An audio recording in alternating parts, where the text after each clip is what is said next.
So how do we come up with these values? So if you value whatever it may be, should you then do? Then you ought to do Y. So if you value X part, it's often for a shorthand of an entire host of values. So if there are things like you ought to quit smoking, then you go get hypnotized, or you take up vaping, or you quit cold turkey.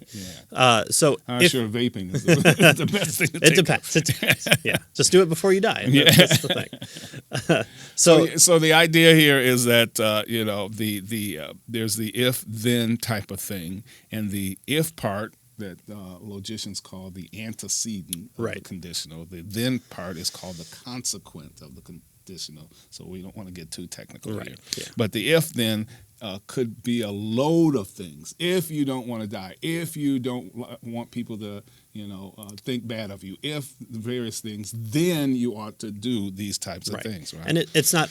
It couldn't be all those things too. All those ifs might then lead to the then. Yeah. So are moral imperatives or oughts really conditional in this way? Are they kind of prudential imperatives?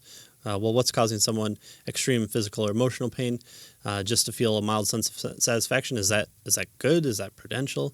Isn't that something that I just shouldn't do? Or is that something that is good because, I value something different? Well, it's not just.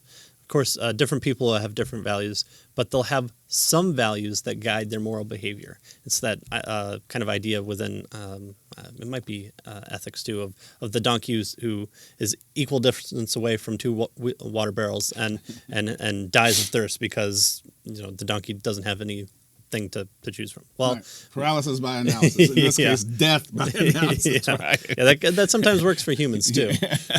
But in some way, you as a thinking creature have made a value judgment against something. Maybe one looks tastier than the other, so the donkey turns towards that one, or thinks that the one 11 meters away is closer than the one that's 9 meters away. And so just because objectively one is actually further away, you have valued the shorter distance walk to go that way. So we're all donkeys in this situation. So.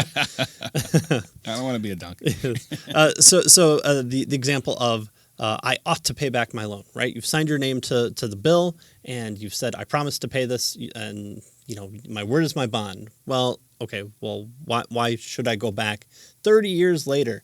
The bank wants me 30 years from now to completely pay off my house that I've promised to give them their money back after they've loaned me it 30 years ago. So what should I do? Why should that be the case? Suppose I respond, why should I do the right thing? How should you reply? It seems that I could always, at least according to reason alone, resist the imperative. I can always say, it's just not the right time for me. I don't have the money. I How about had a fight with the bank. I just don't want to do it. I just don't want to do it. Yeah. I don't feel like it. Yeah, clean your room. The correct answer is why should I pay back my loan? Seems to be something like because you want to pay back your loan, all things considered. Right. So all things considered are the various ifs. Right. If you don't want to go to jail, if you don't want your credit to be bad. Yeah. So there's kind of these unspoken ifs within there. So morality isn't simply a matter of logic, nor is it brute impersonal facts about the cosmos. It's a matter of personal value. This later phrase being utterly redundant. It seems like it is logical then in some fashion. And so that's where as we're coming to the end of this episode that we're gonna to kick off from. Again, we're doing it based off the idea if naturalism is true, and there are implications with what we've covered so far that will happen not in the next episode that we do, but in the very next chapter that we do. So for next time, now I think we need to clear up that he does believe that it is personal. Oh yeah. So this is a kind of a different way of what we think when we describe things at times of there's objective value in the universe and it comes from God. He's going to take it on a more. He believes that. He does absolutely believe that personal, too. Conscious, and objective. Right. He's framing it in this ethical values statement. So it's kind of attacking it from two sides of the same coin, maybe a little bit. And so it seems like maybe he's going to go down the postmodern path. But again, Mitch Stokes is a Christian. Don't let the book title defeat you in that one.